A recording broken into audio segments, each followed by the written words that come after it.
세계 최강국들만이 독점하던 무기가 있습니다.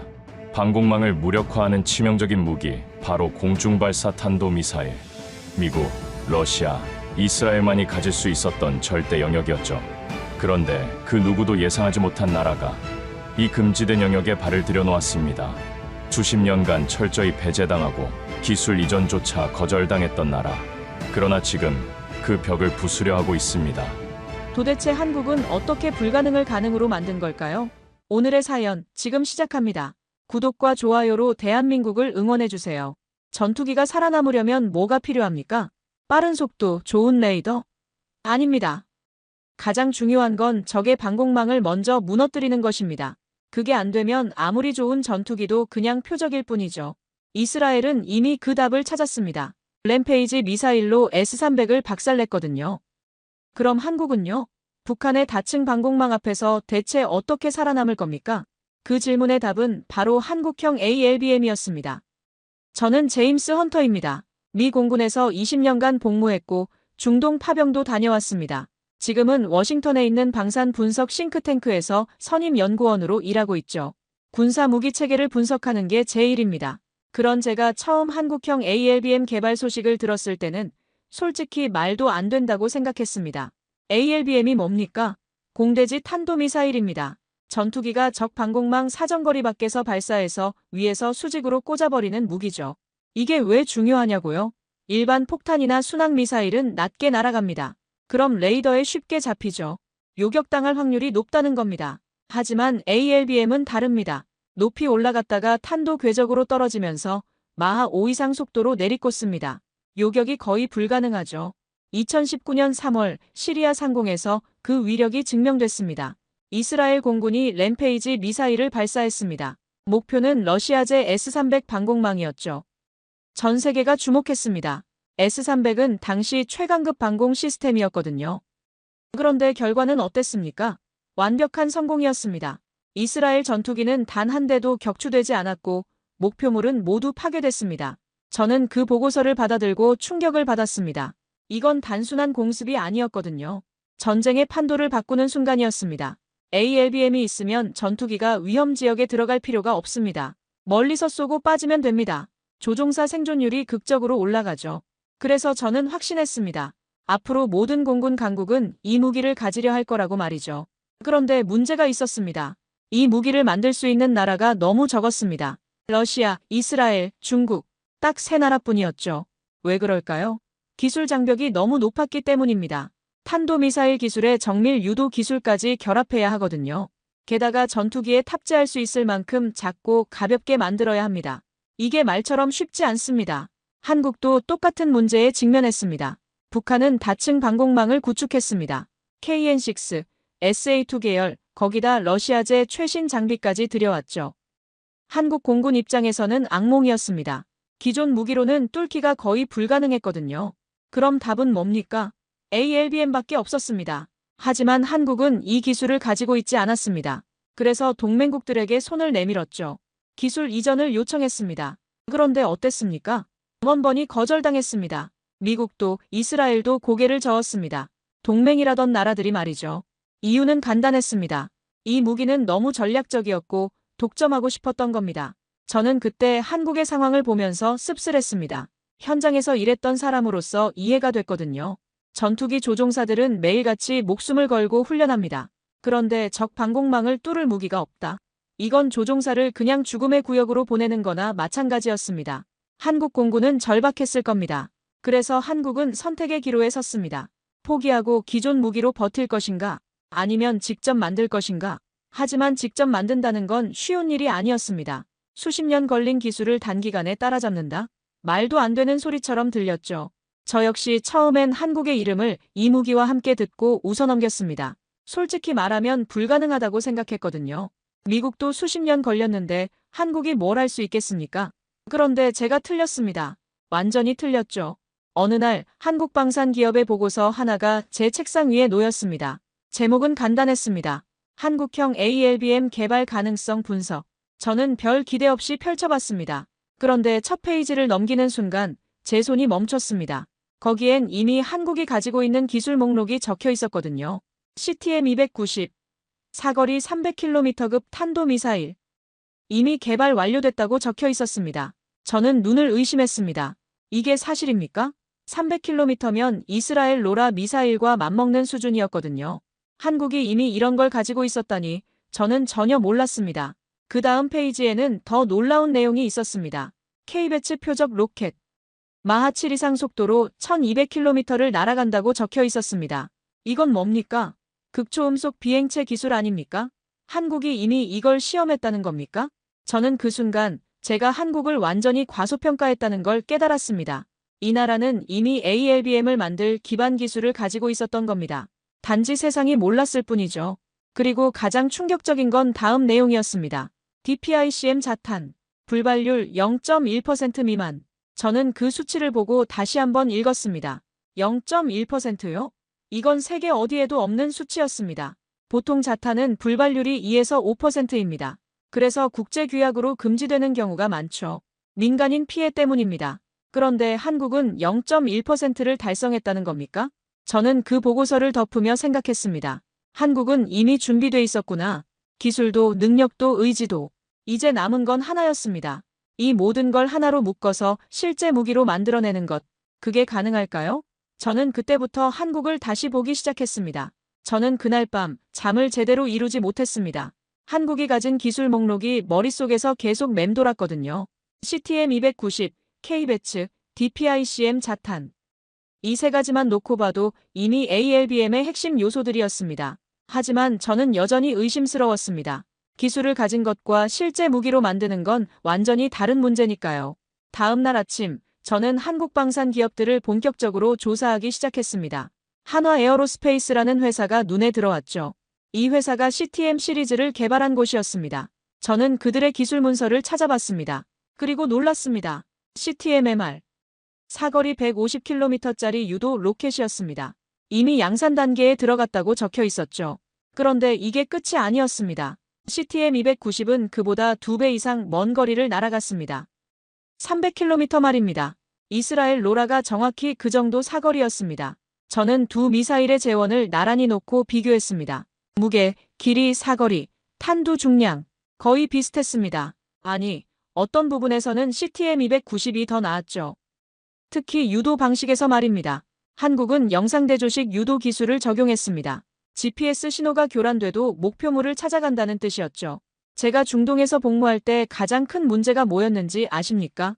GPS 재밍이었습니다. 적들은 전자전 장비로 GPS 신호를 교란시켰죠. 그럼 유도 무기가 목표를 놓칩니다. 하지만 영상대조식 유도는 다릅니다. 미리 입력된 목표물 영상과 실시간으로 비교하면서 날아갑니다. 재밍이 소용없죠. 그 다음 저는 K배츠 로켓을 조사했습니다. 이건 더 놀라웠습니다. 표적 로켓이라고 적혀 있었지만 그 성능은 실전 무기 수준이었거든요. 마하 7 이상 속도로 1200km를 비행한다. 이건 극초음속 기술입니다. 세계에서 이 기술을 가진 나라가 몇 개나 됩니까? 미국, 러시아, 중국 정도였습니다. 한국이 그 대열에 들어가 있었던 겁니다. 저는 시험 발사 영상을 찾아봤습니다. 로켓이 발사되는 순간 엄청난 화염이 뿜어져 나왔습니다. 그리고 순식간에 하늘 높이 치솟았죠. 카메라가 따라잡을 수 없을 정도로 빨랐습니다. 마하 7이라는 건 1초에 2km 이상을 날아간다는 뜻입니다. 이런 속도라면 어떤 요격 미사일도 따라잡기 힘들죠. 그런데 가장 충격적인 건 따로 있었습니다. DPICM 자탄이었습니다. 저는 이 기술 문서를 보고 진짜로 숨이 멎을 뻔했습니다. 불발률 0.1% 미만이라니. 이게 대체 어떻게 가능한 겁니까? 자탄이 뭔지 설명하겠습니다. 큰 미사일 안에 작은 폭탄들이 수십 개 들어 있습니다. 목표 지점 상공에서 미사일이 열리면서 이 작은 폭탄들이 쏟아져 내립니다. 넓은 지역을 한꺼번에 타격할 수 있죠. 특히 방공망 레이더나 미사일 발사대처럼 넓게 퍼진 목표물에 효과적입니다. 하지만 문제가 있습니다. 불발탄입니다. 터지지 않고 땅에 떨어진 자탄들이 나중에 민간인을 죽이죠. 그래서 국제규약으로 불발률 1% 이상인 자탄 무기는 금지됩니다. 대부분 나라들이 이 기준을 못 맞춰서 자탄 무기를 포기했습니다. 그런데 한국은 0.1%를 달성했습니다. 1% 기준보다 10배나 낮은 수치였죠. 어떻게 이게 가능했을까요? 저는 기술 문서를 파고들었습니다. 한국은 각각의 자탄에 정밀한 신관을 달았습니다. 땅에 떨어지면 무조건 터지도록 만든 겁니다. 게다가 자체 파괴 장치까지 넣었죠. 만약 신관이 작동 안 하면 자동으로 폭발시키는 겁니다. 저는 그 순간 깨달았습니다. 이건 단순한 기술 개선이 아니었습니다. 완전히 새로운 접근이었죠. 한국은 국제규범을 지키면서도 더 강력한 무기를 만든 겁니다. 이스라엘도 못한 일이었습니다. 왜냐고요? 이스라엘 램페이지는 자탄을 쓸 수 없습니다. 국제규약 때문이죠. 그래서 단일 탄두만 사용합니다. 하나의 목표물만 정확히 파괴하는 겁니다. 물론 정밀도는 뛰어납니다. 하지만 넓은 지역을 동시에 타격하기는 어렵죠. 한국은 달랐습니다. 규약을 충족시키는 자탄을 개발했으니까요. 이게 뭘 의미합니까? 한 발의 미사일로 여러 개 목표물을 동시에 공격할 수 있다는 겁니다. 방공망 레이더 세대가 1km 간격으로 떨어져 있다고 칩시다. 이스라엘 램페이지는 미사일 3발이 필요합니다. 하지만 한국형은 한 발이면 됩니다. 저는 계산기를 두드렸습니다. 비용 효율성이 3배 이상 차이 났습니다. 작전 시간도 훨씬 짧아지죠. 전투기가 위험 지역에 노출되는 시간이 줄어든다는 뜻입니다. 이건 조종사 생존율에 직결되는 문제였습니다. 그때 제 머릿속에 퍼즐 조각들이 맞춰지기 시작했습니다. CTM-290의 탄도 비행 능력, K배츠의 극초 음속 기술, DPICM의 정밀 자탄. 이 세 가지가 합쳐지면 뭐가 됩니까? 완벽한 ALBM이 되는 겁니다. 저는 해외 군사 전문 매체들을 뒤졌습니다. 그들도 이미 눈치채고 있었습니다. 영국 제인스 디펜스 위클리에 실린 기사를 봤습니다. 제목이 이랬죠. 한국 ALBM 제작 기반 확보 완료. 기사 내용은 더 직설적이었습니다. 한국은 이미 필요한 모든 기술을 보유했다. 이제 조립만 하면 된다. 미국 디펜스 뉴스도 비슷한 분석을 내놨습니다. 한국형 램페이지 출현 가능성 높음. 그들은 한국이 2년 내로 시제품을 만들 거라고 예측했습니다. 저는 그 기사들을 읽으며 고개를 끄덕였습니다. 맞습니다. 이제 시간 문제였죠. 특히 불발률 0.1% 자탄은 세계 어디에도 없는 성취였습니다. 이스라엘도 미국도 러시아도 못한 일이었죠. 한국이 처음이었습니다. 저는 그 데이터를 보면서 소름이 돋았습니다. 이건 단순히 기술을 따라잡은 게 아니었습니다. 새로운 표준을 만든 겁니다. 그날 저녁 저는 동료 연구원들과 회의를 했습니다. 저는 한국 자료를 스크린에 띄웠습니다. 그리고 말했죠. 여러분, 우리가 한국을 과소평가했습니다. 이 나라는 이미 게임에 들어와 있습니다. 동료들은 처음엔 고개를 갸우뚱했습니다. 하지만 데이터를 보고 나서는 표정이 변했습니다. 한 동료가 물었습니다. 그럼 한국이 정말 ALBM을 만들 수 있다는 겁니까? 저는 단호하게 대답했습니다. 가능합니다. 아니, 이미 만들고 있을 겁니다. 문제는 언제 완성하느냐입니다. 저는 그때 처음으로 확신의 씨앗을 품었습니다. 한국은 해낼 겁니다. 데이터가 그렇게 말하고 있었으니까요. 그리고 가장 놀라운 건 한국이 이스라엘보다 더 나은 무기를 만들 수 있다는 점이었습니다. 규약을 지키면서도 더 강력한 무기 말입니다. 저는 그 다음 주 한국형 ALBM에 대한 더 깊은 분석에 들어갔습니다. 이제 단순히 기술 목록을 확인하는 단계가 아니었죠. 실제로 이 무기가 어떤 차별점을 가질 수 있는지 파악해야 했습니다. 그리고 제가 발견한 건 놀라웠습니다. 이스라엘 램페이지는 분명 훌륭한 무기입니다. 2019년 시리아에서 그 성능을 입증했죠. 하지만 한계가 있었습니다.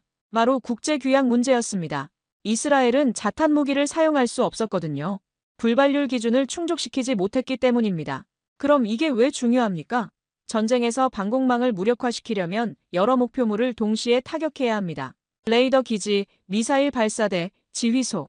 이것들이 보통 1km 이내에 분산 배치되죠. 단일 탄두로는 한 번에 하나씩만 파괴할 수 있습니다. 비효율적이죠. 한국은 달랐습니다. 0.1% 불발률을 달성했으니까요. 이건 국제규약을 완벽히 충족시키는 수치였습니다. 다시 말해 한국은 합법적으로 자탄 무기를 쓸 수 있다는 겁니다. 이게 얼마나 큰 차이를 만듭니까? 저는 시뮬레이션을 돌려봤습니다. 가상의 적 방공망을 설정했죠. 레이더 3대, 미사일 발사대 5기가 2km 사각형 안에 배치돼 있습니다. 이스라엘 램페이지로 이걸 무력화시키려면 최소 8발이 필요했습니다. 각 목표물마다 하나씩 쏴야 하니까요. 한국형 ALBM은 어땠습니까? 단 2발이면 됐습니다.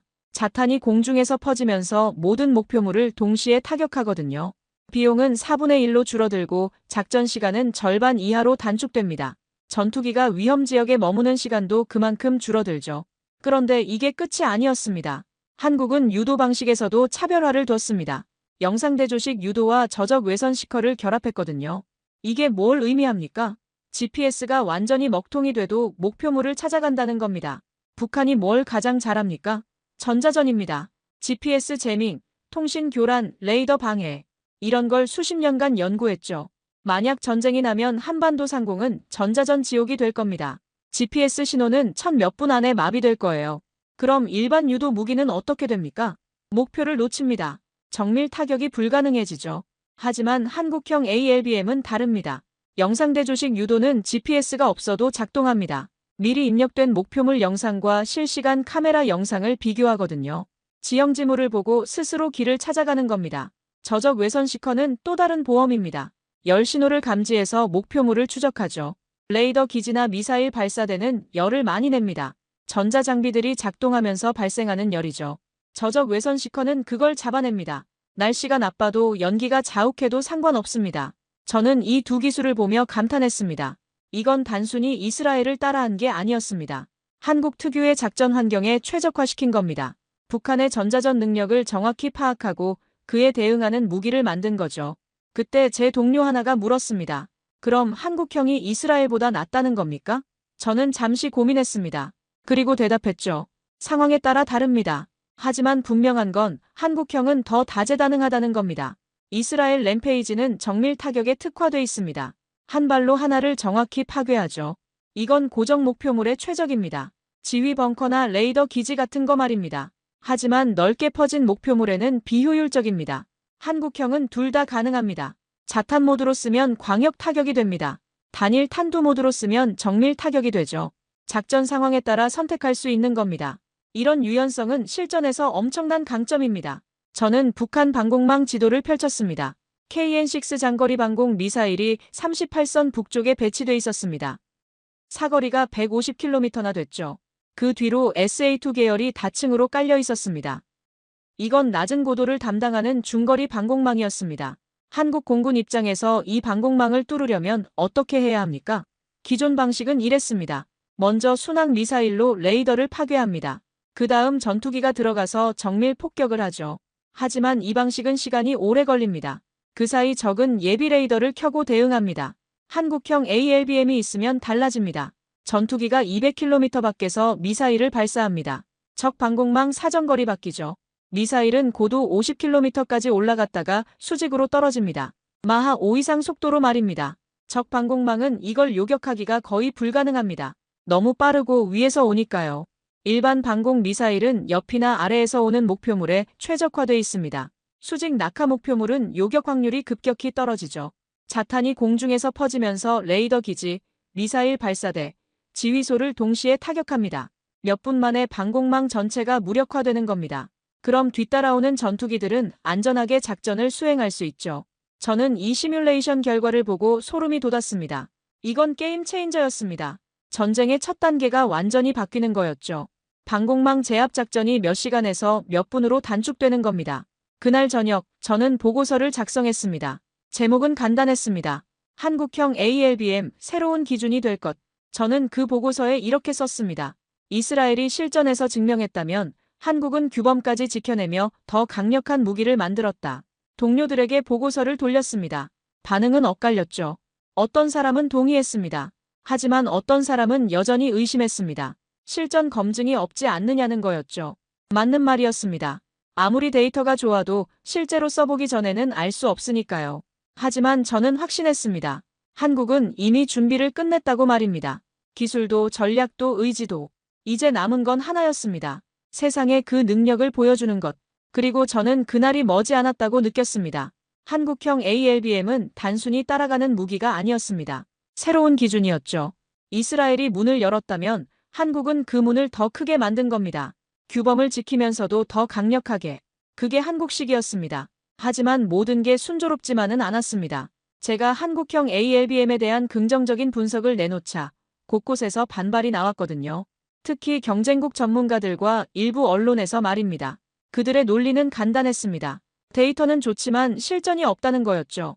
이스라엘 군사 전문가 한 명이 인터뷰에서 이렇게 말했습니다. 한국의 기술은 인상적이다. 하지만 우리 램페이지는 실제 전장에서 검증됐다. 시리아에서 이란 목표물에서 실제로 피를 흘리며 증명한 무기다. 한국은 아직 그 단계가 아니다. 저는 그 인터뷰를 보면서 씁쓸했습니다. 맞는 말이었거든요. 실험실 성적표는 훌륭합니다. 그러나 전쟁은 시험지가 아니죠. 실제 상황에서는 예상치 못한 변수가 수없이 많습니다. 날씨, 지형, 적의 대응, 전자전 강도. 이 모든 게 복합적으로 작용합니다. 중국 언론도 가세했습니다. 그들은 자국의 CM400AKG 미사일을 내세우며 한국을 견제했죠. 중국 무기는 이미 파키스탄에 수출됐고 실전 배치까지 완료됐다는 겁니다. 한국은 아직 프로토타입 단계 아니냐는 비판이었습니다. 심지어 한국 내부에서도 우려가 나왔습니다. 한 한국 국방 전문가는 이렇게 말했습니다. 기술은 확보했지만 운용 경험이 부족하다. KF-21과의 통합시험도 아직이고 실제 작전 매뉴얼도 완성되지 않았다. 너무 성급한 평가는 위험하다. 저는 그런 비판들을 들으며 갈등했습니다. 제가 한국을 너무 과대평가한 걸까요? 데이터에만 의존해서 잘못된 결론을 내린 건 아닐까요? 저는 밤잠을 설치며 다시 한번 자료들을 검토했습니다. 북한 방공망 자료를 다시 펼쳤습니다. KN-6은 러시아 S-300의 북한 버전이었습니다. 사거리 150km의 동시 목표물 추적 능력까지 갖췄죠. 그 뒤로 SA, SAO 계열이 겹겹이 배치돼 있었습니다. 게다가 최근 러시아가 최신형 장비를 공급했다는 정보도 있었습니다. 이건 만만한 상대가 아니었습니다. 제가 중동에서 본 방공망보다 훨씬 조밀했죠. 북한은 좁은 국토에 방공 자산을 집중 배치했습니다. 빈틈이 거의 없었어요. 만약 한국형 ALBM이 여기서 실패한다면 어떻게 됩니까? 신뢰가 무너집니다. 한국 방산 전체가 타격을 받죠. K9 자주포와 K2 전차로 쌓아온 명성이 한순간에 날아갈 수도 있습니다. 무기 시장은 냉혹합니다. 한 번의 실패가 수십 년 노력을 무너뜨릴 수 있거든요. 경쟁도 만만치 않았습니다. 이스라엘은 이미 럭스라는 차세대 ALBM 개발에 들어갔습니다. 램페이지보다 사거리가 더 길고 탄두도 더 강력하다고 했죠. 중국도 CM400AKG 개량형을 내놓겠다고 발표했습니다. 수출 시장 경쟁이 치열해지고 있었습니다. 저는 동료에게 물었습니다. 만약 한국형 ALBM이 실전에서 문제를 일으키면 어떻게 됩니까? 동료는 단호하게 말했죠. 게임 오버입니다. 누가 검증 안 된 무기를 사겠습니까? 이스라엘이나 중국 무기를 사는 게 안전하죠. 그때 제 머릿속에 질문이 맴돌기 시작했습니다. 혹시 이 무기가 이스라엘 모델에 그칠 뿐이라면? 혹시 제가 데이터만 보고 현실을 놓친 건 아닐까? 실전 경험 없는 무기는 결국 반쪽짜리 아닐까? 한국 언론 기사를 검색했습니다. 일부는 낙관적이었습니다. 한국형 ALBM, 세계 3대 강국 진입이라는 제목도 보였죠. 하지만 다른 기사들은 신중했습니다. 실전 검증 전까지 섣부른 판단 금물. 기술과 실전은 다르다. 저는 제 보고서를 다시 펼쳤습니다. 한국형 ALBM, 새로운 기준이 될 것. 이 제목이 맞는 걸까요? 아니면 너무 앞서간 평가일까요? 저는 확신이 흔들리기 시작했습니다. 그날 밤, 저는 오랜 친구에게 전화를 걸었습니다. 그는 이스라엘 공군에서 30년 복무한 베테랑이었죠. 저는 솔직하게 물었습니다. 자네 생각은 어떤가? 한국이 정말 해낼 수 있을까? 친구는 잠시 침묵하더니 말했습니다. 제임스, 자네도 알지 않나? 전쟁은 교과서대로 안 돌아가. 우리 램페이지도 처음엔 의심받았어. 하지만 시리아 상공에서 증명했지. 한국도 마찬가지야. 결국 실전이 답이야. 그 말을 듣고 저는 깨달았습니다. 맞습니다. 아무리 데이터가 완벽해도 실전 없이는 증명이 안 됩니다. 이스라엘은 이미 피와 불 속에서 검증했습니다. 한국은 아직이었습니다. 이게 결정적인 차이였죠. 하지만 동시에 저는 이렇게 생각했습니다. 그렇다고 한국을 과소평가해야 할까요? 데이터는 분명했습니다. 기술은 확보됐고 성능도 뛰어났습니다. 단지 실전 기회가 없었을 뿐이죠. 그건 한국 잘못이 아닙니다. 저는 다시 자료를 정리했습니다. 이번엔 더 신중하게 접근했죠. 한국형 ALBM의 강점과 약점을 모두 나열했습니다. 강점은 명확했습니다. 규약 충족, 다중 유도 방식, 광역 타격 능력. 약점도 분명했습니다. 실전 검증 부족, KF-21 통합 미완, 운용 경험 부재. 그리고 저는 결론을 내렸습니다. 한국형 ALBM은 기술적으로 완성됐다. 하지만 진짜 시험은 아직 남았다. 이 무기의 운명을 가를 순간이 다가오고 있었습니다. 그 순간이 언제일지는 아무도 몰랐죠. 저는 수정된 보고서를 작성했습니다. 이번엔 제목을 바꿨습니다. 한국형 ALBM, 잠재력과 과제. 더 균형 잡힌 시각이었죠. 하지만 제 마음 한편에는 여전히 기대가 남아 있었습니다. 한국이 해낼 수 있을 거라는 기대 말입니다. 믿고 싶지만 검증되지 않은 무기를 신뢰할 수 있을까? 이 질문이 제 머릿속을 떠나지 않았습니다. 그리고 저는 알고 있었습니다. 이 질문에 대한 답은 결국 시간이 줄 거라는 걸 말입니다. 한국이 준비를 마치고 세상에 그 능력을 보여주는 그날까지. 그런데 제 의심은 오래가지 않았습니다. 몇 주 후 한국에서 놀라운 소식이 들려왔거든요. K배치 표적 로켓의 시험 발사 결과가 공개된 겁니다. 그리고 그 데이터는 제 예상을 뛰어넘었습니다. 마하 7.2 최고 속도였습니다. 비행거리는 1247km, 목표 지점 오차는 단 2m였죠. 저는 그 보고서를 받아들고 눈을 의심했습니다. 이건 실험실 수준이 아니었습니다. 실전 무기 수준이었거든요. 더 놀라운 건 시험 환경이었습니다. 강풍이 초속 15m로 불었고 기온은 영하 5도였습니다. 결코 좋은 조건이 아니었죠. 하지만 K배치는 완벽하게 목표에 도달했습니다. 이게 뭘 의미합니까? 악천후에서도 작동한다는 겁니다. 저는 시험 영상을 다시 찾아봤습니다. 발사 카운트다운이 시작됐죠. 5, 4, 3, 2, 1. 순간 엄청난 굉음과 함께 로켓이 치솟았습니다. 화면이 순간 하얗게 변할 정도의 불기둥이었어요. 그리고 불과 3초 만에 시야에서 사라졌습니다. 추적 레이더 데이터가 실시간으로 떴습니다. 마하 3, 마하 5, 마하 7. 숫자가 믿기지 않을 정도로 빠르게 올라갔죠. 저는 모니터를 뚫어져라 바라봤습니다. 이건 단순한 시험이 아니었습니다. 한국이 극초음속 클럽에 정식으로 입성하는 순간이었죠. 저는 즉시 동료들에게 자료를 공유했습니다. 보십시오. 이게 한국의 실력입니다. 마하 7 이상 속도를 안정적으로 구현했습니다. 이건 극초음속 기술의 완성이에요. 동료들도 놀란 표정이었죠. 한 동료가 물었습니다. 그럼 ALBM에도 이 기술이 적용되는 겁니까? 저는 고개를 끄덕였습니다. 당연합니다. K배치는 표적 로켓이지만 그 핵심 기술은 ALBM과 동일합니다. 탄도 비행, 고속 유도, 내열 구조. 다 똑같은 기술이죠. 그 다음 주에는 DPICM 자탄 시험 결과가 나왔습니다. 이번엔 실제 사격 시험이었죠. 500개 자탄을 발사했습니다. 그중 불발탄은 단 하나였습니다. 불발률 0.2%. 이전 실험보다도 더 좋은 결과였습니다.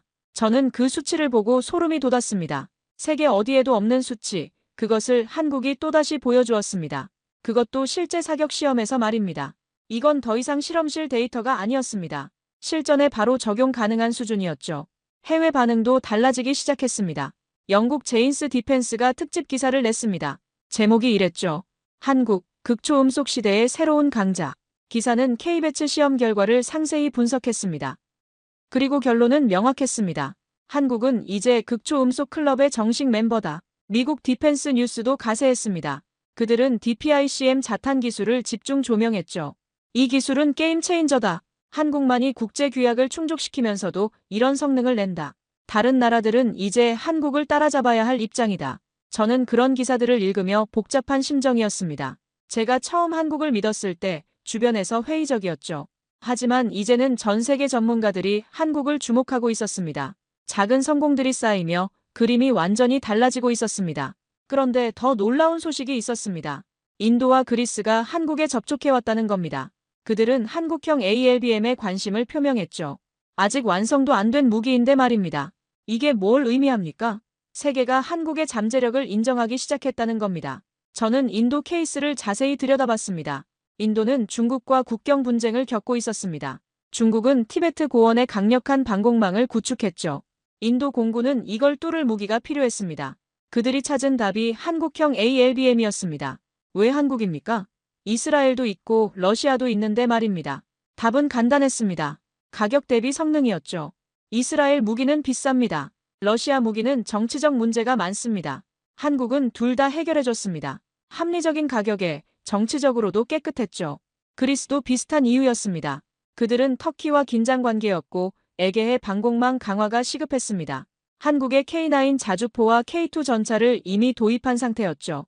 성능에 만족했기 때문에 ALBM도 고려하는 겁니다. 저는 한국방산 수출 자료를 다시 펼쳤습니다. K9 자주포는 이미 10개 나라에 수출됐습니다. 폴란드만 해도 1000문 이상을 주문했죠. K2 전차도 폴란드와 루마니아에 팔렸습니다. 이게 뭡니까? 신뢰의 증거였습니다. K9과 K2가 이미 증명했듯 한국 무기는 결코 허언이 아니었습니다. 실전에서 검증됐고 가격 대비 성능이 뛰어났죠. 유럽 국가들이 러시아 위협 앞에서 한국 무기를 선택한 이유가 바로 그겁니다. 저는 폴란드 케이스를 특히 주목했습니다. 폴란드는 나토 회원국입니다. 미국 무기를 살 수도 있었죠. 하지만 그들은 한국을 선택했습니다. 왜일까요? 빠른 납품, 기술 이전, 합리적인 가격. 이 세 가지가 결정적이었습니다. 그리고 폴란드는 이제 한국형 ALBM에도 관심을 보였습니다. 러시아 방공망 때문이죠. 만약 분쟁이 발생하면 칼리닝그라드의 S-400 방공망을 뚫어야 합니다. 기존 무기로는 불가능했습니다. 답은 ALBM이었죠. 저는 그런 움직임들을 보며 깨달았습니다. 성과들이 축적되며 큰 변화를 만들어가고 있었습니다. K배치 시험 성공, DPICM 자탄 검증, 해외 수출 문의. 이 모든 게 한국의 신뢰도를 높였습니다. 제 동료 하나가 말했습니다. 제임스, 자네가 옳았어. 한국은 정말 해내고 있어. 저는 씁쓸하게 웃었습니다. 저도 의심했었거든요. 하지만 한국은 하나씩 증명해냈습니다. 데이터로, 시험으로, 결과로 말입니다. 그날 저녁, 저는 다시 보고서를 수정했습니다. 제목을 또 바꿨죠. 한국형 ALBM 현실이 되다. 이제 더 이상 잠재력이 아니었습니다. 실제로 구현되고 있는 무기였으니까요. 한 걸음 한 걸음 한국은 정상을 향해 나아가고 있었습니다. 저는 창밖을 바라보며 생각했습니다. 처음 한국 얘기를 들었을 때 웃어넘겼던 제 자신이 부끄러웠습니다. 한국은 조용히 그러나 확실하게 준비해왔습니다. 이제 그 결실을 거두고 있는 겁니다. 인도, 그리스, 폴란드, 그리고 유럽 일부가 눈길을 돌리기 시작했습니다. 이건 단순한 관심이 아니었습니다. 실제 협상이었죠. 한국형 ALBM이 아직 완성도 안 됐는데 말입니다. 이게 바로 신뢰의 힘이었습니다. 그리고 저는 확신했습니다. 이제 한국을 막을 수 있는 건 아무것도 없다고 말입니다. 하지만 축배를 들기엔 아직 이른 감이 있었습니다. 작은 성공들이 쌓였지만 가장 큰 시험이 여전히 남아 있었거든요. 바로 북한 방공망이었습니다. 이건 단순한 표적 시험이 아니었습니다. 실제 전쟁 상황을 가정한 최종 검증이었죠. 저는 북한 방공망 자료를 다시 펼쳤습니다. 이번엔 더 자세히 들여다봤죠. KN-6은 38선 북쪽 50km 지점에 배치돼 있었습니다. 사거리 150km, 동시 목표물 추적 능력 6개. 이건 현대적인 방공 시스템이었습니다. 그 뒤로 SAE와 SAO 계열이 깔려 있었습니다. 이건 구형 소련제 방공망이지만 여전히 위협적이었죠. 낮은 고도를 담당했고 조밀하게 배치돼 있었습니다. 빈틈을 찾기가 쉽지 않았어요. 더 큰 문제는 최근 정보였습니다. 러시아가 북한에 최신 방공 장비를 공급했다는 첩보가 있었거든요. S-400은 아니지만 그에 준하는 장비라는 얘기였습니다. 만약 사실이라면 북한 방공망은 훨씬 강력해진 겁니다. 저는 시뮬레이션을 다시 돌렸습니다. 이번엔 최악의 시나리오를 가정했죠. 북한이 러시아 최신 장비를 보유했고 모든 레이더가 정상 작동하며 전자전도 최대 강도로 펼친다. 이런 조건에서 한국형 ALBM이 성공할 확률은 얼마일까요? 결과는 78%였습니다. 나쁘지 않은 수치죠. 하지만 100%가 아니었습니다. 22% 실패 가능성. 이건 무시할 수 없는 숫자였습니다. 만약 실제 작전에서 5발 중 하나가 실패한다면 어떻게 됩니까? 신뢰가 흔들립니다. 수출 협상도 차질을 빚죠. 무엇보다 조종사들이 위험에 빠집니다. 방공망이 살아있으면 전투기가 격추될 수 있으니까요. 이건 단순한 무기 검증이 아니었습니다. 국가의 운명이 걸린 시험대였습니다. 저는 동료들과 긴급 회의를 했습니다. 여러분, 우리가 놓친 게 있을 수 있습니다. 북한 방공망은 우리 예상보다 강력할지도 몰라요. 한국형 ALBM이 정말 이걸 뚫을 수 있을까요? 동료들도 심각한 표정이었습니다. 한 동료가 자료를 제시했습니다. 2019년 이스라엘 램페이지 작전을 다시 분석한 거였죠. 시리아 S-300은 당시 제대로 작동하지 않았다는 겁니다. 러시아가 의도적으로 성능을 제한했다는 분석도 있었습니다. 그럼 실제 성능은 어떨까요? 아무도 몰랐습니다. 또 다른 동료가 말했습니다. 중국 CM400AKG는 파키스탄에 수출됐지만 실전 기록이 없습니다. 인도 방공망을 뚫어본 적도 없죠. 결국 모든 ALBM이 같은 처지입니다. 실전 검증이 부족하다는 겁니다. 저는 고개를 끄덕였습니다. 맞습니다. 이스라엘조차 완벽한 검증은 아니었죠. 시리아 방공망은 최선의 상태가 아니었으니까요. 그럼 한국형 ALBM은 어떻게 증명할 수 있습니까? 실제 전쟁이 나기 전까지는 확실히 알 수 없는 겁니다. 그날 밤 저는 한국 국방부 자료를 검토했습니다. 그들은 KF-21과의 통합시험을 진행 중이었습니다. 전투기에 ALBM을 탑재하고 발사 시뮬레이션을 하는 거였죠. 아직 실제 발사는 아니었지만 중요한 단계였습니다. 자료를 보니 문제가 몇 가지 있었습니다.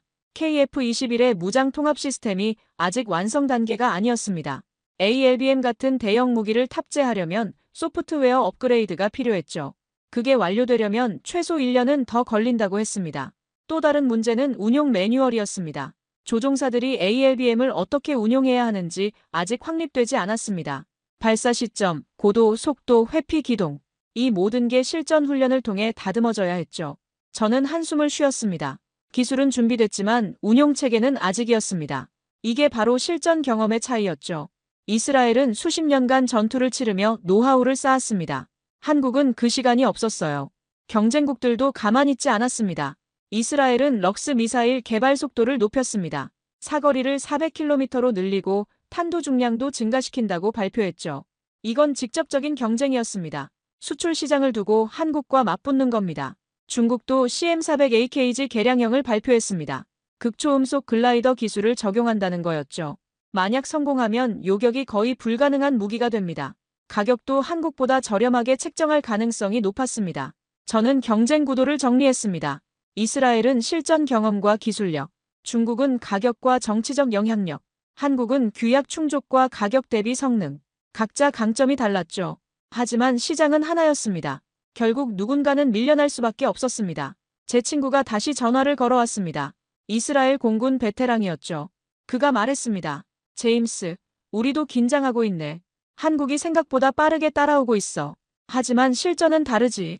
북한 방공망은 만만치 않아. 저는 솔직하게 대답했습니다. 맞아. 북한 방공망은 우리 예상보다 강력할 수 있어. 하지만 한국은 준비하고 있어. 천천히, 그러나 확실하게 말이야. 친구는 웃으며 말했죠. 그래, 경쟁은 좋은 거야. 우리도 더 발전하게 되니까. 저는 전화를 끊고 생각했습니다. 맞습니다. 경쟁은 발전을 낳습니다. 한국이 나타나면서 이스라엘도 더 노력하게 됐죠. 중국도 마찬가지입니다. 결국 이 경쟁이 전체 기술 수준을 끌어올리는 겁니다. 하지만 한국에게는 여전히 큰 과제가 남아 있었습니다. 북한 방공망 돌파. 이게 최종 시험대였습니다. 만약 실패한다면 모든 게 무너집니다. 하지만 성공한다면요?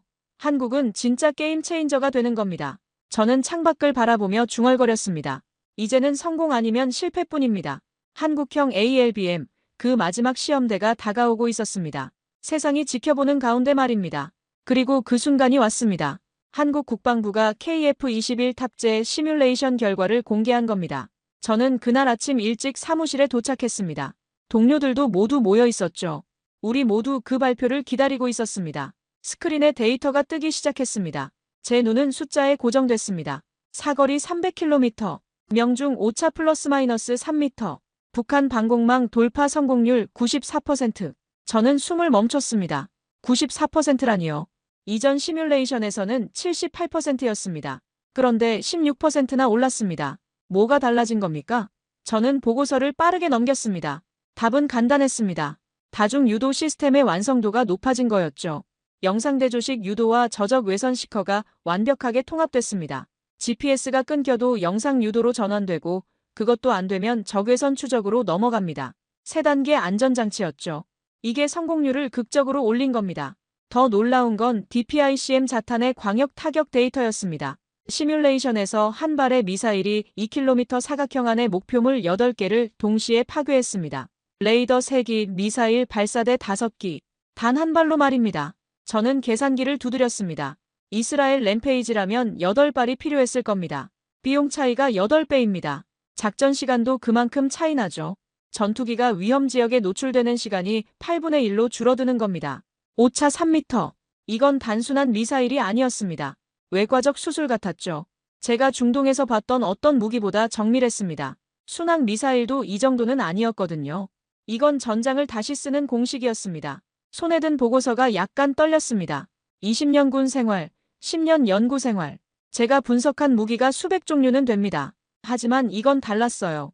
가장 완벽한 설계였습니다. 중동에서 잃은 동료들의 얼굴이 스쳐 지나갔습니다. 만약 그때 이런 무기가 있었다면 어땠을까요? 얼마나 많은 조종사들이 안전하게 돌아올 수 있었을까요? 저는 잠시 눈을 감았습니다. 그리고 다시 데이터를 봤습니다. 이건 단순한 무기가 아니었습니다. 생명을 구하는 기술이었죠. 동료 하나가 물었습니다. 제임스, 이게 정말 가능한 겁니까? 시뮬레이션이 아니라 실제로도요? 저는 데이터를 다시 확인했습니다. 그리고 대답했죠. 가능합니다.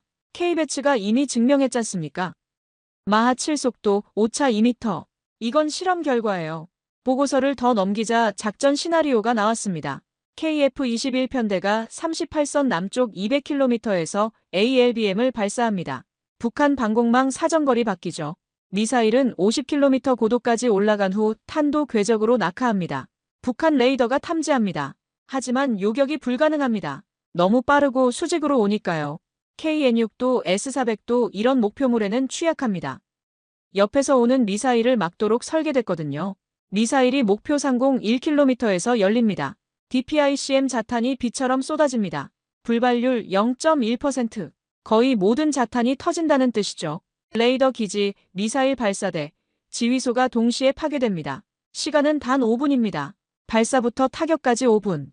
북한 방공망이 대응할 시간이 없습니다. 예비 레이더를 켜기도 전에 끝나는 겁니다. 그럼 뒤따라오는 한국 공군은 안전하게 작전을 수행할 수 있죠.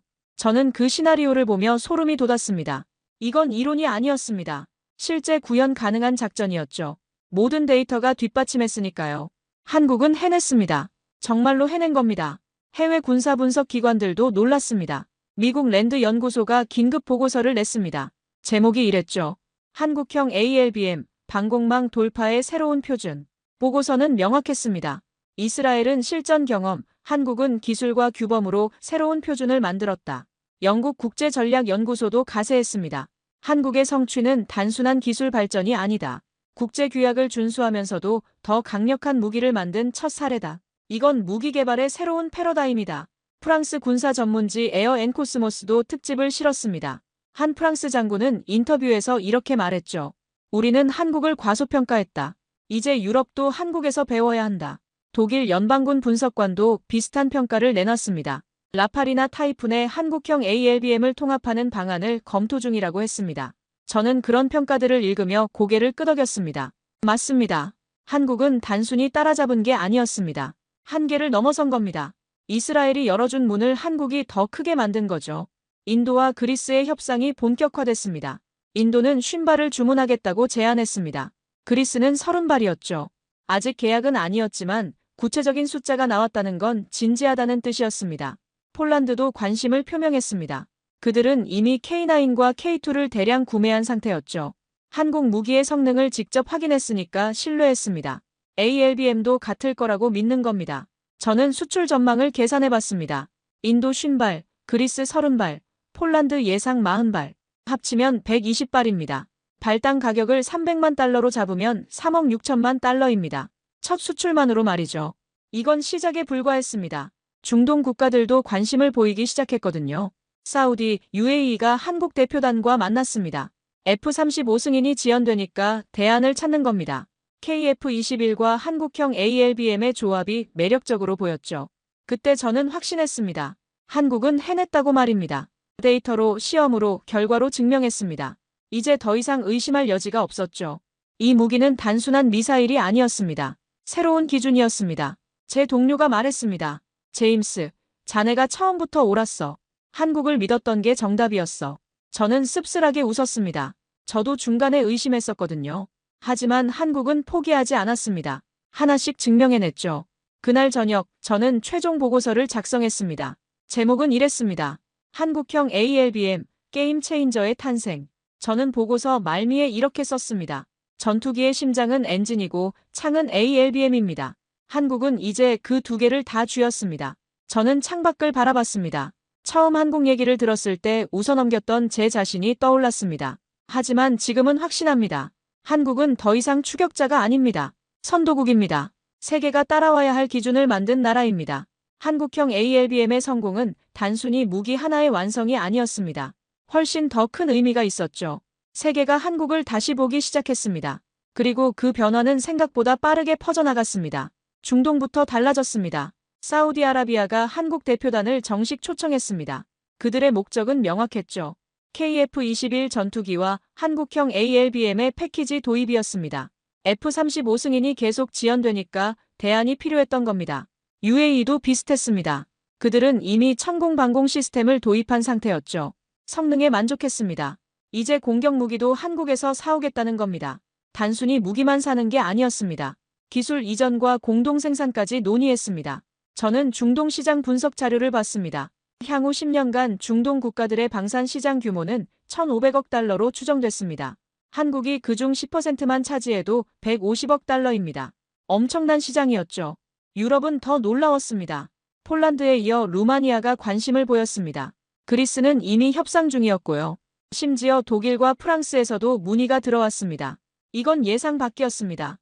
그들은 자국 방산 산업이 강한 나라들이었거든요. 독일은 특히 진지했습니다. 그들은 기술 교류 협정까지 제안했죠. 한국의 DPICM 기술을 공동 연구하고 싶다는 겁니다. 프랑스 다소사도 움직였습니다. 라팔 전투기의 한국형 ALBM 통합 가능성을 타진해왔죠. 저는 그 제안서들을 보며 감회가 새로웠습니다.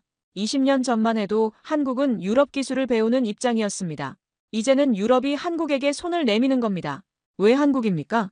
답은 간단했습니다. 가격 대비 성능, 빠른 납품, 그리고 국제 규약 준수. 유럽 국가들은 점점 더 규범을 중시했습니다. 불발탄으로 민간인 피해를 낼 수 없었죠. 한국형 ALBM은 그 조건을 완벽히 충족했습니다. 한 독일 전문가가 인터뷰에서 이렇게 말했습니다. 한국 무기는 이제 값싼 대체제가 아니다. 새로운 기준이다. 우리도 배워야 할 부분이 많다. 저는 그 인터뷰를 보며 감회가 새로웠습니다. 독일이 한국에게 배운다니요. 20년 전엔 상상도 못할 일이었습니다. 스웨덴 국방연구소도 보고서를 냈습니다. 한국은 방산 강국의 새로운 모델이다. 기술력과 윤리성을 동시에 추구한다. 이건 21세기 무기 시장의 미래다. 저는 그 보고서를 읽으며 고개를 끄덕였습니다. 정확한 분석이었죠. 저는 전체 그림을 다시 봤습니다. K9 자주포, K2 전차, 천공 방공망, 그리고 이제 한국형 ALBM. 한국은 육상 무기부터 방공, 그리고 공격 무기까지 모든 영역을 아우르고 있었습니다. 완전한 무기 체계를 갖춘 겁니다. 여기에 KF-21까지 더해지면 어떻게 됩니까? 전투기와 무장을 모두 한국산으로 갖출 수 있습니다. 이건 엄청난 강점이었죠. 미국이나 러시아에 의존할 필요가 없어지는 겁니다. 정치적으로 독립적인 선택이 가능해집니다. 라팔이나 타이푼 같은 유럽 전투기들이 경쟁자였습니다. 하지만 그들은 ALBM이 없었습니다. 이스라엘 무기를 사거나 미국 무기를 달아야 했죠. 한국은 달랐습니다. 전투기와 무장을 패키지로 제공할 수 있었습니다. 저는 한국 방산 수출 통계를 다시 확인했습니다. 2023년 170억 달러였습니다. 2024년 전망은 200억 달러를 넘었죠. 이제 ALBM까지 더해지면 얼마나 될까요? 300억 달러도 가능해 보였습니다. 이건 단순한 돈의 문제가 아니었습니다. 국제 질서의 변화였죠. 무기 시장은 오랫동안 미국, 러시아, 유럽이 나눠 가졌습니다. 한국은 그 판도를 흔들고 있었습니다. 새로운 선택지를 제공하는 겁니다. 미국 언론도 주목했습니다. 뉴욕타임스가 특집 기사를 냈습니다. 제목이 이랬죠. 한국, 방공망 돌파 무기 시장에 진입. 기사는 한국의 성장을 상세히 다뤘습니다. 그리고 경고조로 끝났죠. 미국도 안심할 수 없다. 이스라엘 언론은 더 직설적이었습니다. 우리의 독점이 끝났다. 한국이 경쟁자로 떠올랐다. 우리는 더 혁신해야 한다. 저는 그 기사를 보며 복잡한 심정이었습니다. 경쟁은 좋은 겁니다. 하지만 친구였던 이스라엘이 긴장하는 건 씁쓸했죠. 제 이스라엘 친구가 다시 전화를 걸어왔습니다. 제임스, 우리가 졌어. 아니, 같이 이긴 거야. 한국이 새로운 기준을 만들었으니까. 우리도 따라가야 해. 그의 목소리엔 인정과 존경이 섞여 있었습니다. 저는 대답했습니다. 맞아. 경쟁은 모두를 발전시켜. 한국 덕분에 우리 모두 더 나아질 거야. 친구는 웃으며 말했죠. 그래, 고맙다고 해야 할지 모르겠어. 우리를 긴장시켜줘서. 그날 밤, 저는 지난 몇 달을 되돌아봤습니다. 처음 한국 얘기를 들었을 때 웃어넘겼던 순간, 데이터를 보고 충격받았던 순간, 의심하다가 다시 믿게 된 순간, 그리고 지금 확신하는 순간, 한국은 해냈습니다. 기술 독점의 벽을 넘었습니다. 국제 규약을 지키면서도 더 강력한 무기를 만들었죠. 이건 단순한 성취가 아니었습니다. 새로운 패러다임이었습니다. 전투기의 심장은 엔진입니다. 창은 ALBM이죠. 한국은 이제 그 두 개를 모두 가진 나라입니다. KF-21로 심장을 만들었고 한국형 ALBM로 창을 벼렸습니다. 완전한 무기 체계를 갖춘 겁니다. 저는 최종 보고서 마지막 페이지를 썼습니다. 결론은 명확했습니다. 한국은 이제 더 이상 추격자가 아니다. 선도국이다. 세계가 두려워하고 배우고 따라야 할 기준을 만들었다. 세계 질서 속에서 한국의 이름이 울려 퍼지고 있었습니다. K9, K2, 천궁, 그리고 이제 한국형 ALBM. 이 이름들은 단순한 무기가 아니었습니다. 신뢰의 상징이었죠. 성능과 규범, 두 마리 토끼를 모두 잡은 무기들이었습니다. 저는 창밖을 바라보며 중얼거렸습니다. 이제 시작일 뿐이다. 6세대 전투기, 차세대 무기 체계. 한국은 멈추지 않을 것이다. 그리고 세계는 계속 지켜볼 것이다. 경외심과 존경을 담아서 말이다. 한국형 ALBM. 이 무기는 단순한 무기가 아니었습니다. 게임 체인저였습니다. 전장을 바꾸고 시장을 흔들고 질서를 새로 쓰는 무기였죠.